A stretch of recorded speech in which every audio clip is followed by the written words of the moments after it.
Adrian, thank you so much for joining us. That's all right. Tell us a little bit about what market trends that you're seeing at the moment. In our market, we've probably seen a big shift we went through exponential growth in 2017, where the bottom end of the market shifted probably by in excess of 100k. It's now starting to tighten up a little. There's definitely a lower volume in the amount of buyers that are around. Probably still being bought and sold, no problems.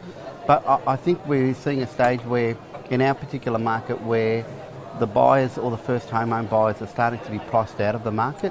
So there's probably a shift of focus a little bit of where they're looking and what they're looking to get into. In your business, what accomplishments are you most proud of this year? We've only been open as a business for less than 2 years. I think the accomplishment is building a really good team. To me, that's the thing that I enjoy the most. It's not even a team, it's more that we act and behave like a family and we're all in it together. And I think that's for us has been one of the highlights, as well as being able to deliver a different level of service and delivering something special to our clients. What areas are you seeing the most growth in? Okay, if I went back 2017, there was a lot of growth at the bottom end of the market. Now I'm probably seeing that growth springboard the top end of the market, because the market became very, very compressed, where the lower end of the market pushed into the middle of the market, but then there was no push into the top end of the market. We're probably seeing a little bit of that lag effect now. What's been your most memorable listing? Most memorable listing would be 69 Yellowgum Boulevard.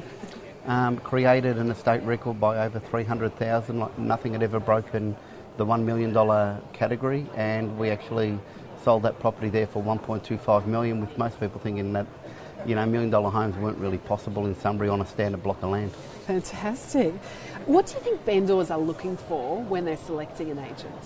I think they're looking for a human being to turn up, not someone who's a robot, not someone who comes pre-prepared with a script. I think they want someone who's genuine, someone that's definitely trustworthy. Do you have a tip for how to achieve the best price for a vendor? Yeah, be honest, build integrity, and build rapport both with buyer and seller. What do you expect from your market over the next 6 months? I think we'll see the market continue to tighten a little bit.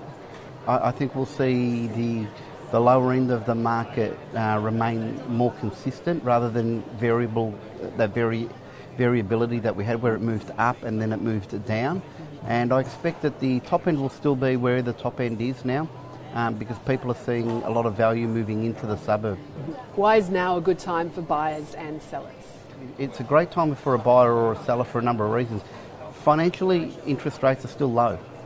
There's been talk about interest rates going up for a couple of years now. They're still consistent. So it's still a really good time to buy in the market. In our particular market, though, we're still, say, maybe $200,000, $300,000 below the next suburb in. So there's still extreme value in the Sunbury region as a whole. There's still really, really good value there for people. Yeah.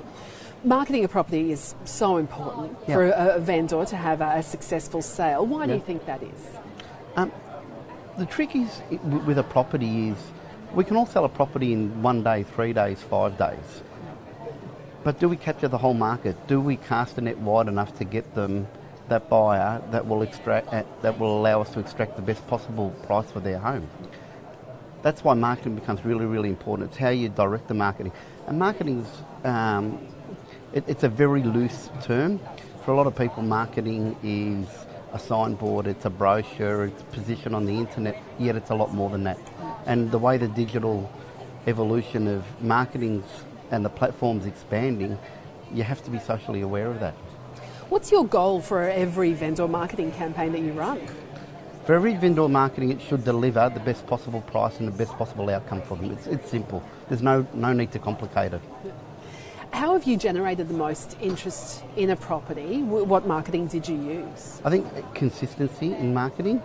Definitely videos had an impact for us. Social media's had an impact for us. Our network that we've created has had an impact for us. It's been probably no one thing, it's a combination of things that we deliver. Do you place the same importance in advertising your own brand to gain a competitive advantage and gain market share? Absolutely. Absolutely. I remember getting into real estate, and with a marketing background, I've been in sales and marketing for 20 plus years. And I remember coming into real estate and being so fearful of having this personal brand out there. But somewhere along the line I convinced myself that I had to do it. We've done it, and it's had a huge impact on our brand in our marketplace.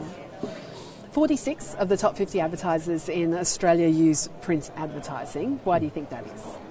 I think print still has a medium. I think the movement of print has become a little bit different, but print still has a medium. People forget that they still like to, on a Sunday morning or a Saturday morning, open up the paper and read what went on the day before, and they still want to open up the paper and have a look at what's going on. It's more about that cup of coffee. It's not even about them doing it in isolation. It's probably now a medium where people are in a much more relaxed thought process when they're looking at the paper, and it's more passive now. Yeah. News Corp and realestate.com.au often talk about print and digital being a more effective advertising combination than in isolation. What are your thoughts on that? As I said, I think they both have a place in the marketplace. Print still has a place in the marketplace. It's more about the reach of the print more than anything else, and who's reading it. And print has so many variables as well. It's not just a newspaper, it's the weekend magazine. There's a lot of mediums that you can look at for print. Adrian, fantastic to You're talk welcome. to you today. Thanks so much. No problem. Absolute pleasure. Thank you.